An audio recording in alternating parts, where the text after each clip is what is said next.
two things you need to know. One is I work in software. Two, I am an Ohio State college football fan. And here's why both of those things are important. I work at this new company, right? And it's a cool company. It's a lot better than my last company. We had a college football bracket tournament, right? And all I did was pick my favorite team to win. But I ended up winning the tournament. And there were a number of prizes we could have got.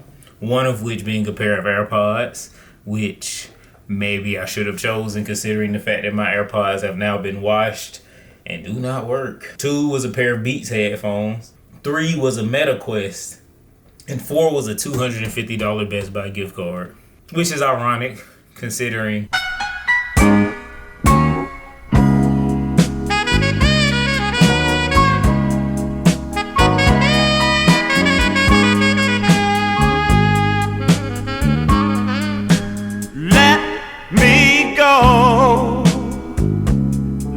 go, baby. I've already stayed too long.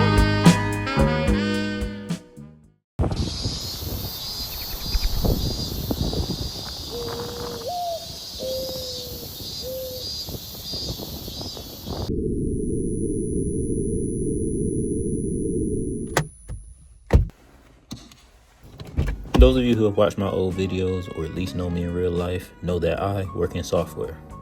So why am I in a Best Buy polo right now? Well, unfortunately, I was a victim of the mass software layoffs that happened as a result of the global pandemic. Next question is what I would tell everybody who I was interviewing with at the time.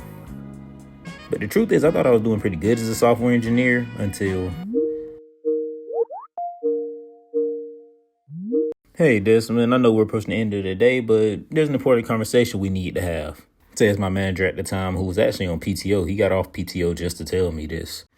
Desmond, I'm going to keep it brief. You've been severely underachieving as a software engineer, and there's 1 or 2 ways that we can go about doing this. We can put you on the prompt improvement plan where we strongly monitor what you've been doing as a software engineer for the next month. And if we don't see you as a sufficient asset to our company, we terminate you.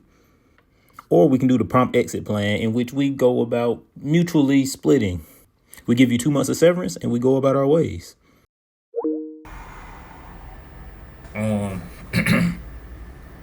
Anywho, I chose the $250 gift card. And with that, I got me something. Got me a new toy. I've had this for a little minute and I have not made the time to actually go about opening it and stuff because I figured I want to do a little video to show y'all what the deal is. But yes, I have a gimbal now. Yeah, man, let's just get into the meat and potatoes of it. I don't have a big explanation for it. I do a lot of talking. It ain't much, but let's get into this.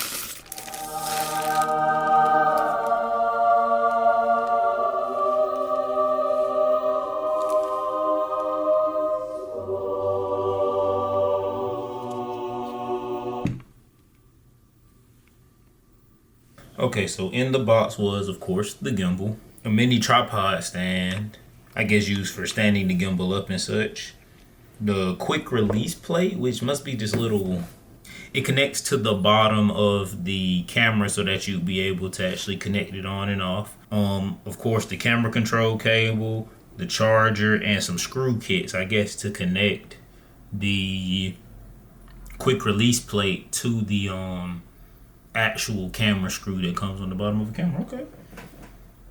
Kind of anticlimactic as a box opening, to be honest with you, but it is what it is. Well, I got a real plan. I have this sketchbook that actually my girlfriend got me. And this is where I make my treatments. I was inspired by this song that I was listening to by this French band that I'm into called, I don't know how to pronounce it, L'Imperatrice. I really don't know. But it starts off with a girl on a bus or a train or something like that. And she's waiting for her stop.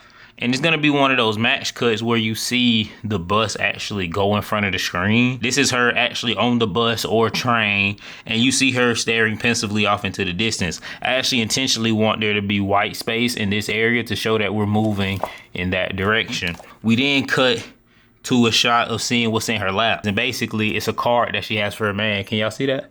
So it says, "Hey baby, I know I shouldn't have blah blah blah blah blah blah," and it's some corny junk. It says, "I'm very sorry for real." She like opens it up and she closes it, and you know how it is when you're in the hot seat. She trying to fix some things, right? Then we're gonna cut to a shot of her. Actually, I'm thinking of a tracking shot particularly for this one.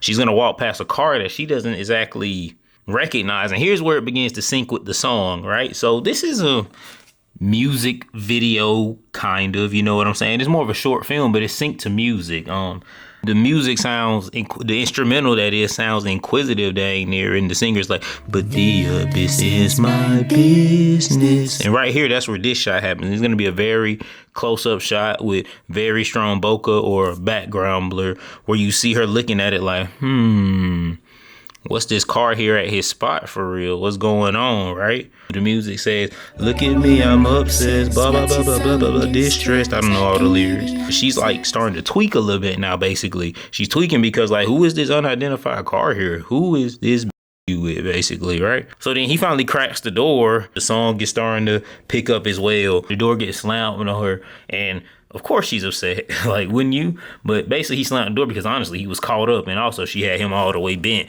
at the same time. But who's right in that situation? She's like frustrated, and a tear begins to fall, and we cut to black. We cut to black as the music actually has a moment of breathing, I guess you would say. And then after that there's a beat drop. That beat drop will be the end of it. And we cut to this shot here, which will actually be my credit scene. You see a brick through the window. I really hope to use this gimbal because I need very steady shots for some of these. It would be very helpful, especially for the tracking shots that I'm going for right here. And even here when I'm doing my close-ups and stuff like that. So this right here will come in handy. That probably won't be the first time I use it, but that'll probably be the first time y'all see some. And that'll be real nice for me, so.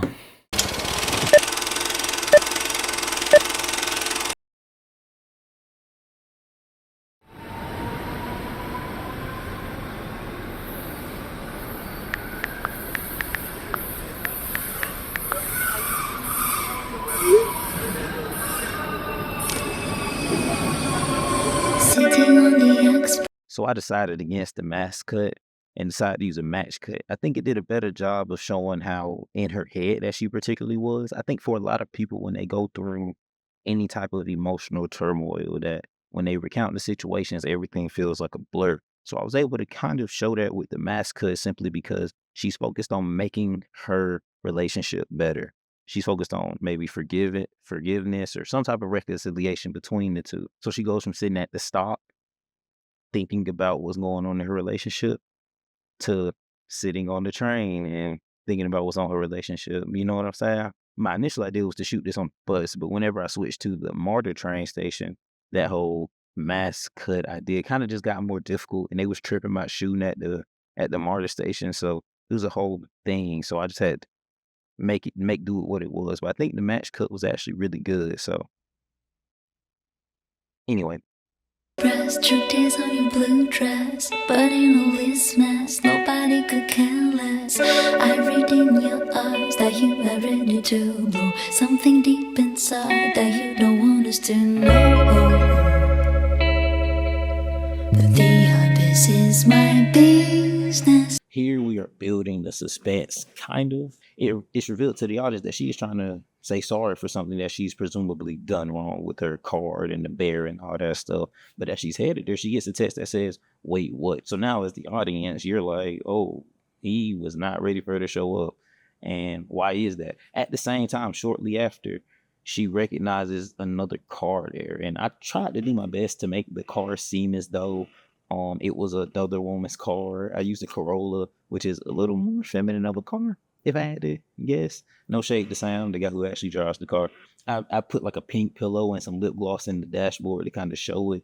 But one thing that I wish I did different was I wish I directed Lakin a little bit different. Shout out to her. She did a great job doing everything I told her to do, and she did this one. I just told her to do something I didn't particularly like in this one. The one thing that I would have liked her to do different was to actually show a little bit more angst on her face when she recognizes this car in the driveway of her man's house. You know what I mean? Now, on one hand, there are crazy women who are crazy up here and their face is straight RBF, but I wish there was a little more of a something that makes her seem like she's really recognizing something being fishy.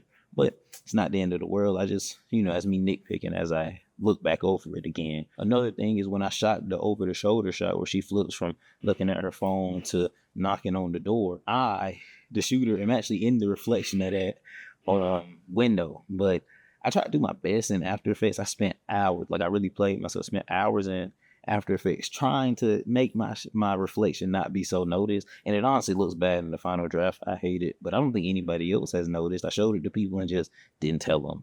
And I wanted to see if they would notice. And no one said anything, so that might just be a me thing. But I wish I did that differently. Look at me, I'm obsessed. What's your silent distress? Give me the access. You don't need to hide. I feel you. Maybe I'm just afraid of time that is slipping through you. So yeah, she crashed out. Basically, she threw a brick through Buddy's window because she thought Buddy was running off on a relationship with her. That's kind of what I'm going for here. I want to make it a little bit confusing as to who it is that's in the wrong in this particular situation, which prompts the whole name of maybe it's we, kind of a play on maybe it's me. People say that in a lot of relationships whenever something is going wrong, like maybe it's me, but maybe it's we. Maybe the culpability can be shared amongst the parties. That's what I was trying to show in this particular scene. If you pay attention to some of the small nuances, when she's texting him, there's a message that he had sent that basically spoke some of his grievances, and she didn't really give him a good response to it. Honestly, this forgiveness act may have been a little too late. Maybe he had already moved on due to that. Who really knows? But that's what I was really going for with this film, and hopefully you notice that. Of course, there are things that I wish I did differently. It was my first directed short film, so it is what it is. But thanks for watching. Special thanks to Sam. Special thanks to Quan for being my PAs. And a big special thanks to Lakin for being my lead actress in it. Everything was great. Thanks for watching. Check out some of this BTS. They seem like calling like niggas out. Just can't fall. That's pretty. They said that, like, you want to come to the zoo? I thought they were talking about the zoo. Like a spot with animals. That you just can't pop. Yeah, but like, Take a whole bunch and give my most drunk. She give me sloppy toppy on the side seat.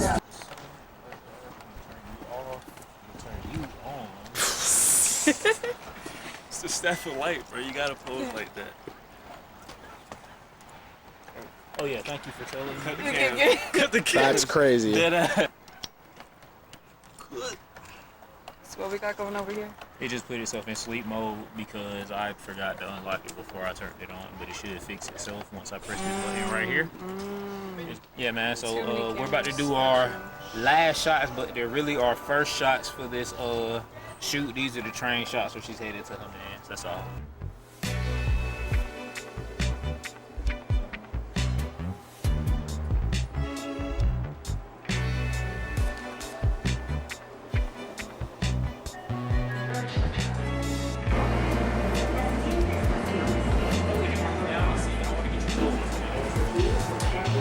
How you feeling, bro?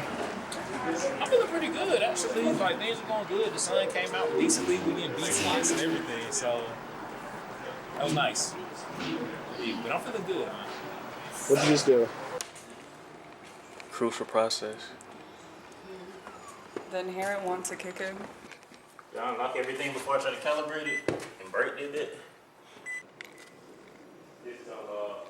Ooh. Please don't do that. I'll go back and erase it. This shot right here is going to be the shot of her actually recognizing that somebody's actually in the driveway of said house, right? Mm-hmm. So what I'm going to do is I'm actually track her this way. And as I track her this way, I'm going to actually have to pan this over to actually see, like, what she sees, essentially. Yeah, we'll probably start right here, truthfully. You know what I'm saying? And you'll just, and then you'll notice the car, and then you want to Yeah, this is fine. kind of just like turn your head and say, you see where I'm at with it? I'm gonna do one more. 3, 2, 1.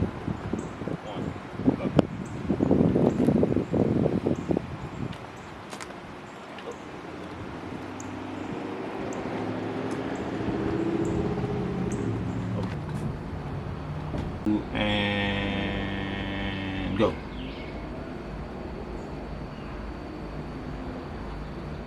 Pull back, pull back, pull back. Oh, nice. That's smooth there. Cue the cheers. And sad face.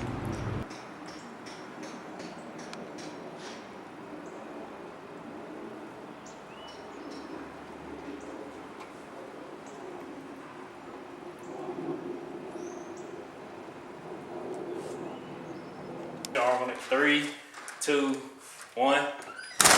I'm real big on like being a perfectionist, and I don't like being a perfectionist. So I'm really, when I'm editing, I'm gonna try not to think too much about like how great something is. But I think we got some good